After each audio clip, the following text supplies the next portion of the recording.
இந்த படத்தினுடைய ஹிந்தி டப்பிங்க்கு இன்னும் டப்பிங்கே பண்ணல. இனிமேல் தான் பண்ண போறாரு. தமிழும் தெலுங்கு தான் டப்பிங் பண்ணியிருக்காரு. ஹிந்தி டப்பிங்க்கு 6 மாசத்துக்கு முன்னாடியே பாம்பேல பெரிய பிரீமியர் ஷோல நடத்தி காட்டிட்டாங்க. அப்படிப்பட்ட ஒரு தயாரிப்பாளர் இந்த கதைக்கு கிடைச்சது ரொம்ப முக்கியம். ஏன்னா இது வாயில வடை சுடுற கதை இல்லை, இது விஷுவலா வடை சுடுற கதை. அதனால அதுக்கு ஒரு தயாரிப்பாளர் ரொம்ப முக்கியம். எந்த நிகழ்ச்சியா இருந்தாலும் நம்ம இயக்குனர் சங்க தலைவர் ஆர்.வி. உதயகுமார் வர்றது எனக்கு ரொம்ப மகிழ்ச்சியா இருக்குது. ஏன்னா அது ஒரு சங்கத்துக்கு தலைவரா இருந்தா அதை எடுத்து நடத்தணும். நடத்துறதுல சலிப்பே வரக்கூடாது. அந்த சலிப்பு உங்களுக்கு வரதே இல்லை. நீங்க என்ன, உங்களோட நான் புதிய வானம் படத்துல ஒர்க் பண்ணிக்கிறேன். எத்தனை படம், புதிய வானம் படத்துல சிவாஜி சார் வேற இருக்காரு. சிவாஜி சார் அவ்வளவு பெரிய நடிகர். உதயகுமார் அப்ப சின்ன பையன் இல்லையா, 30 வருஷத்துக்கு மேல ஆச்சா. புதிய வானம் ஒவ்வொரு தடவை சிவாஜி சார் கேட்பாரு, கரெக்டா நடிச்சேனாப்பா. அவர் அப்படியே கூச்சப்படுவார் உதயகுமார் சார். என்னப்பா இவ்வளவு பெரிய நடிகர். அவர் அப்பதான் நானும் அவரும் ஒரே காலேஜ் ஜூனியர். பாட்னி, நானும் பாட்னி மேஜர், அவரு உதயகுமார் பாட்னி மேஜர்.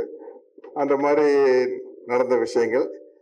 ஏதாவது என்னுடைய நண்பர் விஜயகாந்துக்கு எத்தனையோ பாட்டுகள் இருக்குது. ஆனா ஒரு அருமையான பாட்டு எழுதுனது உதயகுமார் தான். சின்ன கவுண்டர் படத்துல வானத்தை போல மனம் படைச்ச மன்னவனா, எங்க போனாலும் அவர் நினைவா ஒரு நிகழ்ச்சி நடத்தணும்னா விஜயகாந்தை பொறுத்த வரைக்கும் வானத்தை போல மனம் பிடிச்ச மன்னவனே தான். அதுக்கு உங்களுக்கு நான் என்னுடைய நன்றியை தெரிவிச்சுக்கிறேன். இந்த வெப்பன் ஷூட்டிங் போனா எல்லாரும் பாடி பில்டர் இருக்கிறாங்க. என்ன தவிர வசந்த் ரவி சட்டையை கழட்டினா 6 பேக்ஸ் வச்சிருக்காரு. ராஜீவ் பிள்ளை சட்டையை கழட்டினா 8 பேக்ஸ் வச்சிருக்காரு அவரு. அது எத்தனை, இங்க ஒரே சிங்கிள் பேக் தான். அவ்வளவு ஹார்டா ஒர்க் பண்றாங்க.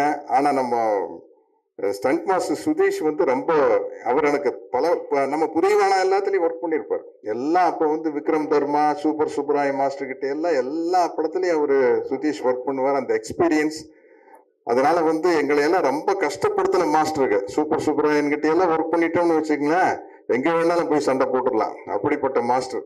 ஆனா இன்னைக்கு சுதீஷ் எங்களை கஷ்டப்படுத்தாம நம்மளுடைய வயசையும் சைஸையும் மனசுல வச்சுக்கிட்டு அதுக்கு தகுந்த மாதிரி நோகாம நோம்பி கும்பிட்டுற மாதிரி ஒரு படம் பண்ணியிருக்காரு. ஆனா இந்த படம் பாருங்க, விஷுவலா பார்க்கல அவ்வளவு பிரமாதமா இருக்கு. ஏன்னா இனிமே எதிர்காலத்துல சினிமா இப்படி பெருசா போயிட்டு இருக்கும். நான் எப்படி வேணாலும் ஒரு நடிகரை காட்டிடலாம்.